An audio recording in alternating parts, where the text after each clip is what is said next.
Hello students and welcome back to channel Siraj tech degree study. आज cost sheet का lecture number 2 होगा जिसमें हम कवर करेंगे नए points of cost sheet. Start करेंगे आज की क्लास।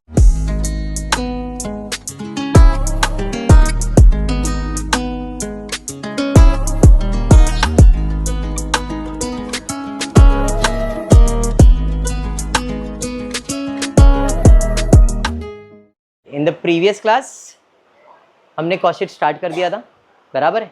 जैसे मैंने आपको फॉर्मेट पढ़ाया था, अगर आपको याद हो तो डायरेक्ट डायरेक्ट डायरेक्ट तो क्या मिलता है, प्राइम कॉस्ट।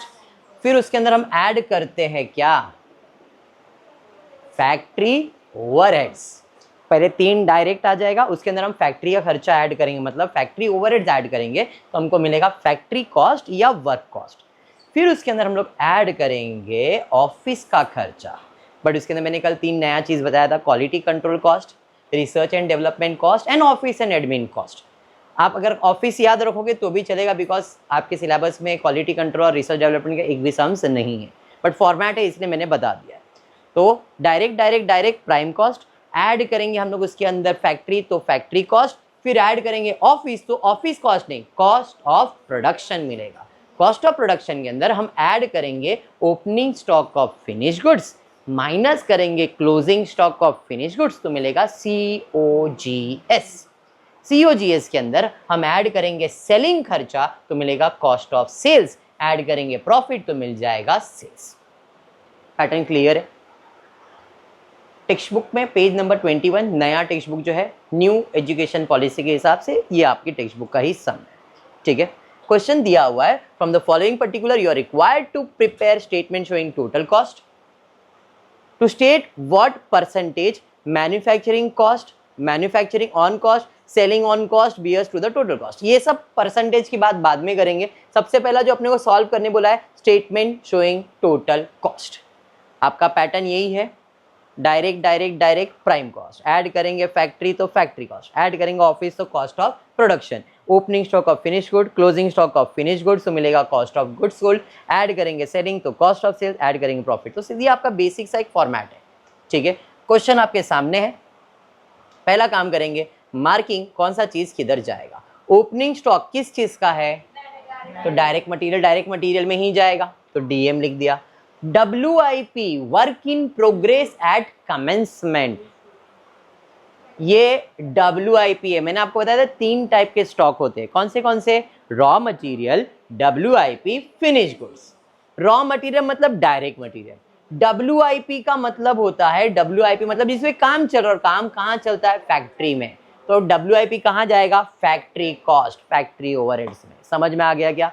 उसके बाद दिया परचेज ऑफ डायरेक्ट मटेरियल में जाएगा, डायरेक्ट वेजेस में जाएगा, फैक्ट्री ऑन कॉस्ट, खुद बोल रहा है factory on factory overhead, selling on cost, selling cost, management on cost, management मतलब ऑफिस एंड एडमिन का खर्चा आ गया, सेल्स ही होता है, सेलिंग एक्सपेंस में सेल्स ही होगा, closing stock of direct material, closing stock of WIP factory में जाएगा, सेल ऑफ स्क्रैप भी फैक्ट्री में जाएगा। मैंने बताया था सिर्फ एक्सपेंस रिकॉर्ड करते और इनकम में 2 चीज है, एक तो क्लोजिंग स्टॉक होता है, दूसरा सेल ऑफ स्क्रैप, और जो कि मिलता है फैक्ट्री में ही, फैक्ट्री में। And carriage on direct material. I hope ये पैटर्न सबको याद है और समझ में आ गया, समझा यहाँ तक।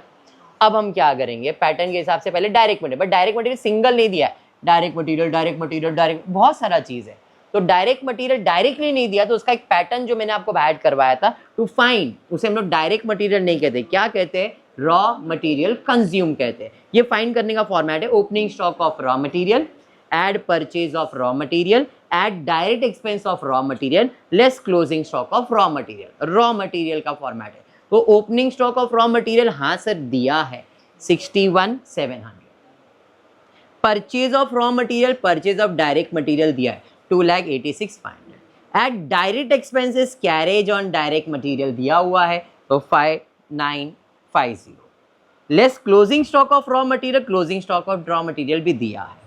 अब ये सब प्लस और ये क्या आएगा माइनस, फटाफट से प्लस और माइनस करेंगे तो अपने को डायरेक्ट मटेरियल मिलेगा गाजर, लेकिन डायरेक्ट मटेरियल को हम लोग कहते हैं रॉ मटेरियल कंज्यूम। चलिए टोटल कितना है, फटाफट कहाँ है कैलकुलेटर, 2,78,750। अब ये 2,78,750 कहाँ जाएगा? डायरेक्ट मटेरियल में। समझा? अब यहाँ पे मैंने डायरेक्ट मटेरियल लिखा है, आप इधर ब्रैकेट में लिख सकते हो रॉ मटेरियल कंज्यूम। समझ में आ गया? डायरेक्ट लेबर है क्या? हाँ सर, डायरेक्ट लेबर देखा था, डायरेक्ट वेजेस, डायरेक्ट लेबर 3,57,000, तो यहाँ पे 3,57,000। क्लियर है यहाँ तक? उसके बाद डायरेक्ट एक्सपेंसेस, कोई डीई वाला है क्या? एक भी डायरेक्ट एक्सपेंसेस नहीं है। जब डायरेक्ट एक्सपेंसेस मार्किंग ही नहीं हुआ है तो यहाँ पे कुछ भी आएगा डैश। अब इन दोनों को ऐड करने से अपने को क्या मिलेगा? Prime cost. फटाफट से ऐड करेंगे, कितना आ रहा है बताओ? कितना? 6,35,000। अब इसके अंदर हम लोग FO फैक्ट्री वाले चीजें ऐड करेंगे। तो FO में WIP है, FO है, फिर फैक्ट्री ऑन कॉस्ट है, फिर क्लोजिंग है और सेल ऑफ स्क्रैप है। अब देखो, ओपनिंग स्टॉक और क्लोजिंग स्टॉक तो साथ में ही सॉल्व होगा। उसके अलावा FO में और क्या है? FO में फैक्ट्री ऑन कॉस्ट है, तो यहाँ पे फैक्ट्री ऑन कॉस्ट पहले लिख दिया मैंने, फैक्ट्री ऑन कॉस्ट। उसके बाद ओपनिंग स्टॉक ऑफ WIP दिया है, माइनस होगा closing stock of WIP। Closing stock minus होता है, बताया था मैंने। तो ओपनिंग स्टॉक ऑफ WIP देखो, कमेंसमेंट मतलब opening, opening stock, closing stock of WIP। उसके अलावा और एक चीज माइनस होगा, सेल ऑफ स्क्रैप। जो भी FO वाले हैं वही पोस्टिंग कर रहा हूं मैं, FO मतलब factory overhead, so less sale of scrap भी आ गया। समझा यहाँ तक? समझा है? अब हम क्या करेंगे, जो भी तुम्हारा प्राइम कॉस्ट था उसमें ये ऐड और ये क्या आएगा? लेस होएगा। फटाफट से करेंगे, बताएंगे कितना आ रहा है।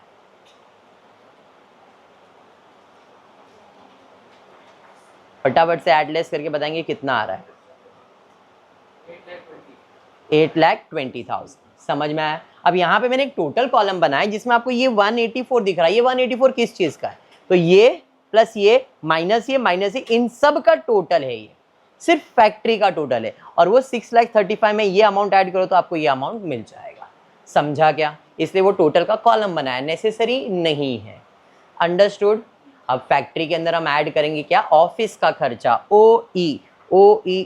एक ही OE दिख रहा है मेरे को, और उसका नाम है मैनेजमेंट ऑन कॉस्ट, 1,10,000। तो यहाँ पे मैनेजमेंट ऑन कॉस्ट 1,10,000 ऐड करने से मुझे मिलेगा कॉस्ट ऑफ प्रोडक्शन 8,20,000 में इसको ऐड करूंगा 9,30,000। अब कोई opening stock of finish goods, COP कुछ भी आपने मार्क किया है क्या? फिनिश गुड्स के लिए अपन COP मार्क करते हैं, कॉस्ट ऑफ प्रोडक्शन। कोई फिनिश गुड्स है क्या अपने पास? नहीं है सर। तो जब कुछ नहीं है तो डैश डैश। समझ में आया? तो 9,30,000 में कुछ भी नहीं तो 9,30,000 ही COGS बन जाएगा। अब इसके अंदर हम ऐड करेंगे SE सेलिंग एक्सपेंसेस। तो सेलिंग एक्सपेंसेस में एक ही है, सेलिंग ऑन कॉस्ट। ये जो सेल्स दिया है, इधर मैंने SE लिखा है बट वो सेल्स ही है, आपको इधर SE नहीं लिखना है। तो सेलिंग ऑन कॉस्ट है 70,000, तो यहाँ पे सेलिंग डिस्ट्रीब्यूशन में सेलिंग कॉस्ट डाल दिया 70,000। ऐड करूंगा तो मुझे मिल जाएगा कॉस्ट ऑफ सेल्स। यहाँ तक समझा? अब क्वेश्चन में प्रॉफिट तो नहीं बोला है, बट क्वेश्चन में सेल्स बोला है। कितना है सेल्स मेरा? 12,50,000। कॉस्ट है 10 लाख और सेलिंग प्राइस है 12,50,000, तो जो डिफरेंस है वो मेरा क्या रहेगा? प्रॉफिट। कितना है? 2,50,000। क्वेश्चन समझ में आ गया? पैटर्न समझा है? सबको समझा है? चलिए बढ़िया, बढ़ेंगे नेक्स्ट सम की तरफ, देखते क्या दिया। From the following particular, prepare cost sheet showing various element of cost. Cost sheet दिया है, मतलब cost expenses दिए गए, आपको पहचानना है कौन सा चीज किधर जाएगा। पैटर्न पता ही रहेगा, डायरेक्ट प्राइम कॉस्ट, ऐड करूंगा फैक्ट्री कॉस्ट, ऐड करूंगा office cost of production, add opening stock of finish goods less closing stock of finish good, COGS मिलेगा, ऐड सेलिंग खर्चा तो cost of sales, add profit तो sales मिल जाएगा। अब इतना बड़ा इसलिए बनाया क्योंकि सम बड़ा है, पैटर्न ज्यादा है तो पोस्टिंग ज्यादा होने वाला है। चलिए स्टार्ट करें, पहले मार्किंग कर लेते हैं। Opening stock of raw material मतलब direct material, opening stock of finish good, खाली फिनिश गुड नहीं, opening stock of finish good, finish goods किधर जाता है? कॉस्ट ऑफ प्रोडक्शन में। COP के बाद ही हम लोग ऐड करते, तो इसका फिनिश गुड्स को अपन क्या लिखेंगे? COP। Purchase of raw material direct material, direct wages, power factory में तो रहता है, बात तो सही है, बट यहां पे पावर स्पेसिफिकेशन नहीं किया किस चीज का है, डायरेक्ट पावर है या फैक्ट्री का पावर है, क्योंकि पावर डायरेक्टली इलेक्ट्रिसिटी में भी काउंट होता है जो डायरेक्ट एक्सपेंसेस होता है, बट कुछ नहीं बोला इसलिए हमने यहाँ पे इसको क्या लिख दिया है, फैक्ट्री कॉस्ट। फिर कैरेज ऑन परचेज ऑफ क्या, रॉ मटेरियल, रॉ मटेरियल में ही जाएगा। कॉस्ट और स्पेशल डिजाइन, अब स्पेशल काम कर रहे हो मतलब डायरेक्ट खर्चा है, जैसे मैंने पिछले क्लास में बताया था। स्पेशल खर्चा कुछ भी कर रहे हो मतलब आपको प्रोडक्ट को स्पेशल बनाना है, जैसे रॉयल्टीज ऑन प्रोडक्शन पिछले क्लास में था, आज स्पेशल डिजाइन बोला मतलब ये डायरेक्ट एक्सपेंसेस है। ये कौन सा एक्सपेंसेस है, direct expenses. Custom duty and octroi raw material, direct material. Rent and rate, office का है तो ऑफिस में जाएगा, फैक्ट्री का है तो फैक्ट्री में जाएगा। टेलीफोन का खर्चा टेलीफोन ऑफिस में रखेंगे, कुछ बोला नहीं मतलब ऑफिस का एक्सपेंसेस है। Advertisement is my selling expenses, advertisement किस चीज का खर्चा है, सेलिंग का खर्चा है। इलेक्ट्रिसिटी ऑफिस का ऑफिस में जाएगा, फैक्ट्री का फैक्ट्री में। Machinery lost on fire, machinery lost on fire, आग लग गया, मशीन जल गया, machinery lost on fire, factory cost. Depreciation on plant and machinery, plant and machinery, factory cost. Delivery van, selling, very good. Income tax, income tax का खर्चा cost sheet में record नहीं होता है, उसका कॉस्ट से कोई लेन देन नहीं है, तो इनकम टैक्स को अपन क्या करेंगे, इग्नोर। नेक्स्ट, सैलरीज ऑफिस में जाएगा। डोनेशन इग्नोर होगा, क्यों, क्योंकि डोनेशन का कॉस्ट से कोई लेन देन नहीं है। एस्टैब्लिशमेंट का खर्चा सेलिंग एक्सपेंसेस, एस्टैब्लिशमेंट का खर्चा क्या है, selling expenses. Rent of showroom, selling expenses. Interest on loan, ignore मारेंगे, लोन का खर्चा प्रोडक्ट से कोई लेन देन नहीं होता है। सेल ऑफ फैक्ट्री स्क्रैप, अभी किया था फैक्ट्री स्क्रैप, फैक्ट्री के अंदर जाएगा। डिविडेंड रिसीव का इनकम हुआ, इनकम कॉस्ट शीट में रिकॉर्ड करते हैं क्या, नहीं, मैंने क्लियर वर्ड्स में बोला कॉस्ट शीट में सिर्फ कॉस्ट, डिविडेंड रिसीव इनकम होगा, इनकम कॉस्ट शीट में आएगा क्या, नहीं। डायरेक्टर का खर्चा मतलब ऑफिस का खर्चा। Mailing charges of sale literature, selling खर्चा। क्लोजिंग स्टॉक रॉ मटेरियल का डायरेक्ट मटेरियल, फिनिश गुड्स का COP। अरे समझा। नेक्स्ट, एडजस्टमेंट में कुछ एडजस्टमेंट है, हाँ, टेलीफोन एक्सपेंसेस के ऊपर एडजस्टमेंट है कि 60% टेलीफोन का खर्चा किससे रिलेटेड है, ऑफिस से, और 40% किससे, सेल्स से। अभी मैंने जब टेलीफोन जब मैं मार्क कर रहा था तो टेलीफोन एक्सपेंस तो मैंने किधर मार्क किया है, ऑफिस में, लेकिन उसे बोला ये टेलीफोन हमने दो जगह यूज किया है, 40% या सॉरी 60% हमने ऑफिस में यूज किया है और 60% सेल्स में यूज किया है। मतलब आप जब टेलीफोन खर्चा का पोस्टिंग करोगे 30,000 का, तो उसमें 60% कहाँ दिखाओगे, ऑफिस में, और 40% कहाँ दिखाओगे, सेल्स में। अगर ये एडजस्टमेंट ही नहीं होता तो पूरा ऑफिस में ही चले जाता। पॉइंट क्लियर हो गया। तो पहला एडजस्टमेंट तो टेलीफोन के ऊपर है। नेक्स्ट, उसके बाद क्या है, salary to be allocated to the factory, office and sales department. Salary में तीनों का सैलरी एक साथ दे दिया है, सैलरी इधर दिया हुआ है 2,50,000। अभी मेरे लिए सैलरी मतलब ऑफिस का खर्चा था, बोल रहा नहीं, इस सैलरी में ऑफिस का भी है, फैक्ट्री का भी है और सेल्स का, उसको कौन से रेशियो में बांटना है, 1, 2 और 3 में, सॉरी 1 to 1 में। समझ में आया क्या, मतलब 1 पार्ट फैक्ट्री में, 2 पार्ट ऑफिस में, वापस 1 पार्ट सेल्स के अंदर। समझा, मतलब पूरा ऑफिस में नहीं जाएगा, बाइफरकेट होके जाएगा। एस्टैब्लिशमेंट का खर्चा अपोर्शन करना equally between office and sales. अब मैंने एस्टैब्लिशमेंट का खर्चा तो सेलिंग में डाल के रखा है, और उसने बोला नहीं, उसको इक्वली बांट दो ऑफिस में और सेल्स में। तो जो भी एस्टैब्लिशमेंट का खर्चा ₹1,00,000 है, उसमें 50,000 ऑफिस का है और 50,000 तुम्हारा सेल्स का है। तो इस पे भी एडजस्टमेंट है। Sales are made to the sales का लास्ट के बारे में देख लेंगे। पोस्टिंग इतना, सॉरी मार्किंग इतना समझ में आ गया। चलिए अब पोस्टिंग करते हैं। सबसे पहला, रॉ मटेरियल डायरेक्टली तो दिया नहीं है, दिया है क्या रॉ मटेरियल डायरेक्ट, तो उसके लिए अपना पैटर्न क्या है, opening stock of raw material add purchase of raw material, add purchase of raw material less closing stock, और बीच में क्या आता है, डायरेक्ट एक्सपेंसेस। साइलेंट कर दे बेटा, ठीक है। चलिए डीएम वाले ढूंढते हैं अपन। पहला, opening stock of raw material, DM कितना है, 20,000। अरे हाँ, तो यहाँ पे आ जाएगा 20,000। परचेज ऑफ रॉ मटेरियल दिया है क्या, हाँ सर डीएम में परचेज दिया है 15 लाख रुपए। अरे बराबर है। एट डायरेक्ट एक्सपेंस, और डीएम क्या है, 2 डीएम तो हो गया। डीएम में कैरेजेस ऑन परचेज है, कैरेजेस ऑन परचेज है, फिर डीएम में custom duty on raw material है भाई, custom duty on raw material है, फिर डीएम, यहाँ पे कहीं पे तो डीएम था, यस यहाँ पे मिस्टेक है, ओई लिखा हुआ है, closing stock of raw material यहाँ पे ओई लिखा है, यहाँ पे क्या आएगा डीएम। अरे रहने दे, लग गया क्या? तो closing stock of raw material कितना है 1,85,000, समझा ये? डीएम क्लियर हुआ। अब क्या करोगे, इसमें ये ऐड और ये खाली लेस करोगे तो रॉ मटेरियल कंज्यूम आ जाएगा, कितना आ रहा है बताओ 14,15,000। तो यहाँ पे मैं दिखाऊंगा डायरेक्ट मटेरियल में 14,15,000। पॉइंट क्लियर हो गया।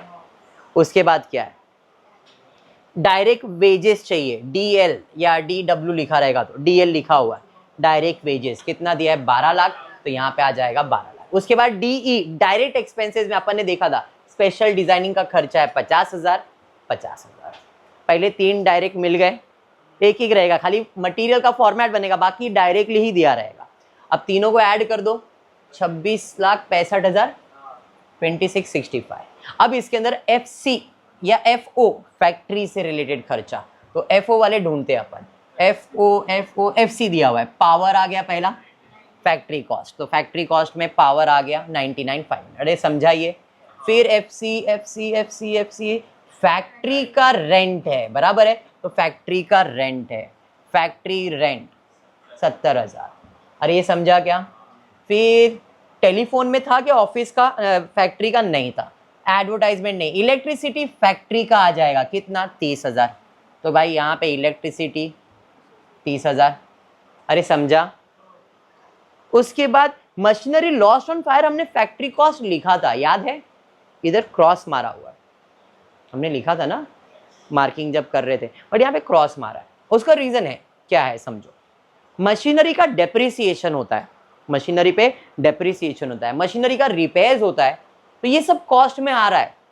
लेकिन मशीनरी जल गया, वो तो कैपिटल लॉस हो गया, उसका गुड्स से कोई लेन देन है क्या? क्या वो खर्चा हम गुड्स में डालेंगे क्या? मशीन जल गया, आपको नया मशीन ला, वो तो आपका खर्चा है, उसके कॉस्ट ऑफ प्रोडक्शन में कोई फर्क आने वाला नहीं है। तो लॉस बाय फायर है, इसलिए इसको आपने क्या किया, इग्नोर। बट इसके ऊपर अगर मशीनरी रिपेयर्स आ गया रहता तो वो आप फैक्ट्री में डाल देते, डेप्रिसिएशन आएगा लिखोगे, लेकिन लॉस बाय फायर आया तो लिखने की जरूरत नहीं है। ये पॉइंट याद रखना, समझा क्या? तो अब ये फैक्ट्री कॉस्ट के अंदर मशीन लॉस बाय फायर इल्ले। फिर डेप्रिसिएशन ऑन प्लांट है भाई, ये तो आना ही है, तो डेप्रिसिएशन ऑन प्लांट आ गया। पॉइंट क्लियर हो गया। फिर एफसी वाला क्या है, डिलीवरी, इनकम टैक्स, सैलरी के ऊपर था एक एडजस्टमेंट। ये सैलरी में फैक्ट्री का कितना है 1, टोटल कितना है 1, 2 और 1 मतलब 4 हो गया, 1 + 2 + 1 4 होता है ना।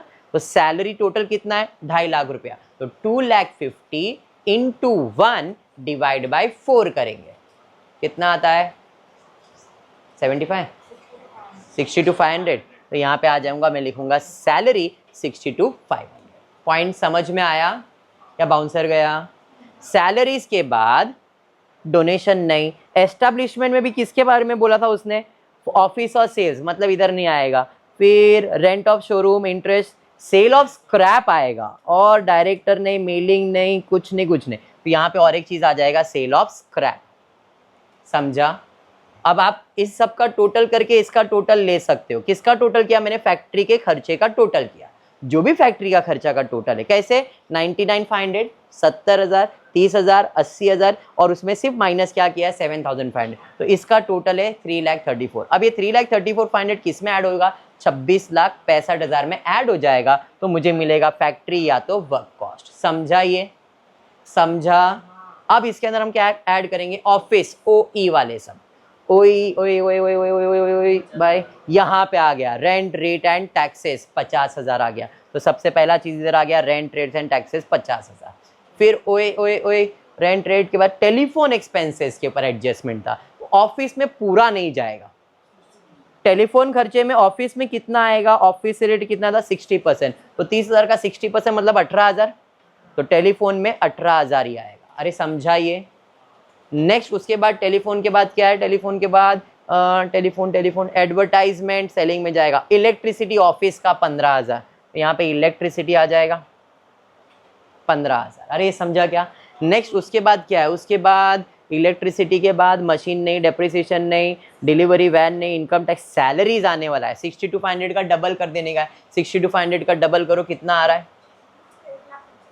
1,25,000। सैलरीज के बाद डोनेशन इग्नोर। एस्टेब्लिशमेंट के ऊपर एडजस्टमेंट था कि एस्टेब्लिशमेंट का जो भी खर्चा है उसमें ऑफिस और सेल्स में इक्वली बांटना है। तो एस्टेब्लिशमेंट का खर्चा है 1,00,000, उसका आधा 50,000 आ जाएगा, 50,000 आएगा। अरे समझाइए।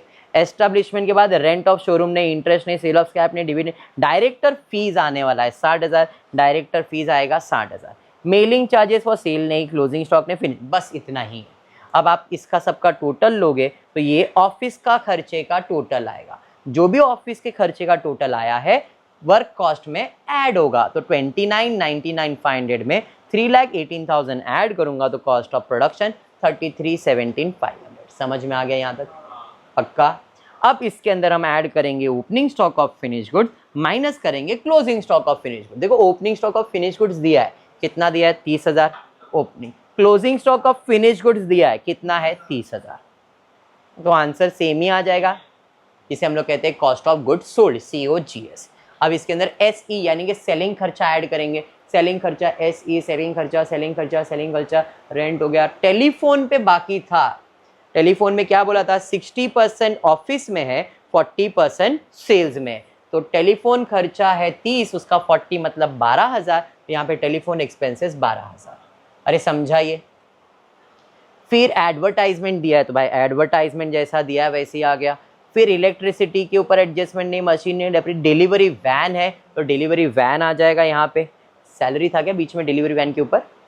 अच्छा सैलरी पहले लिख दिया, 60 to 500 और उसके बाद डिलीवरी वैन 20,000। एक सैलरी पे एडजस्टमेंट था, सैलरी में 1 पार्ट देने का था, 1 पार्ट कितना है? 60 to 500। यहाँ तक क्लियर हो गया।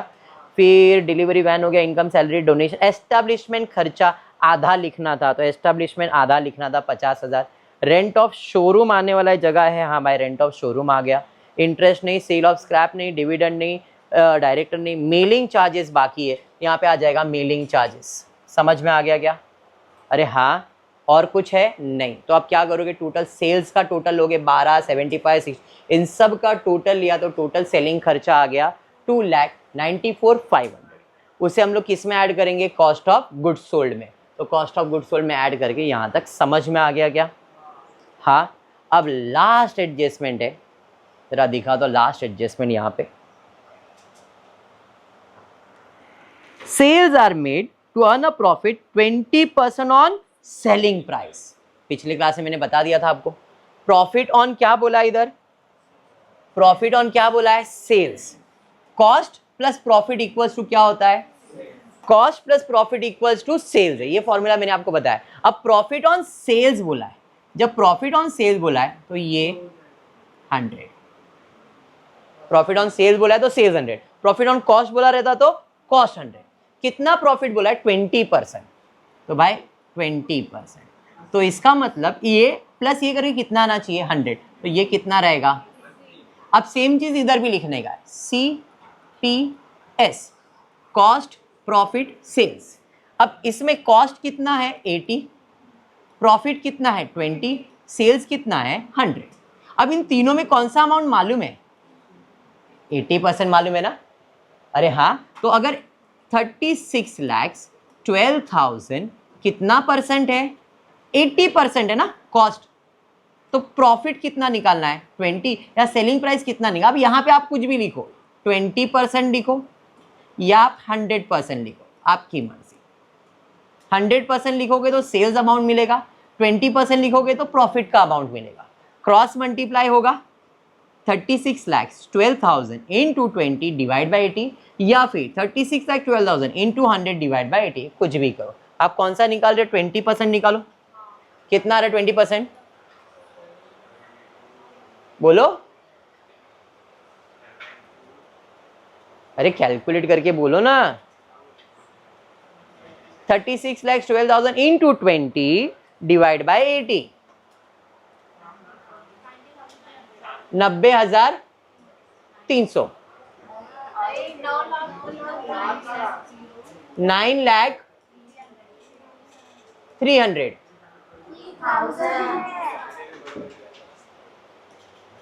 9,03,000, ठीक है। अरे समझा। अब ये 9,03,000 उसके अंदर मैं ऐड करूंगा तो मुझे क्या मिल जाएगा, सेल्स। It is 9,28,000। अच्छा ये अमाउंट में गड़बड़ है, इधर 36,20,000 लिखा है, जरा अमाउंट चेक करना, ये ऐड करके वही अमाउंट आ रहा है क्या।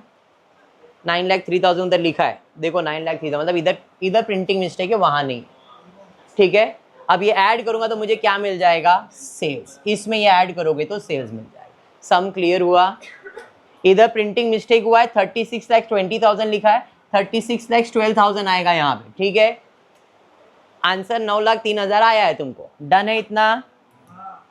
सम समझा है, 2 सम करवाया मैंने आज। सम क्लियर है क्या, पक्का।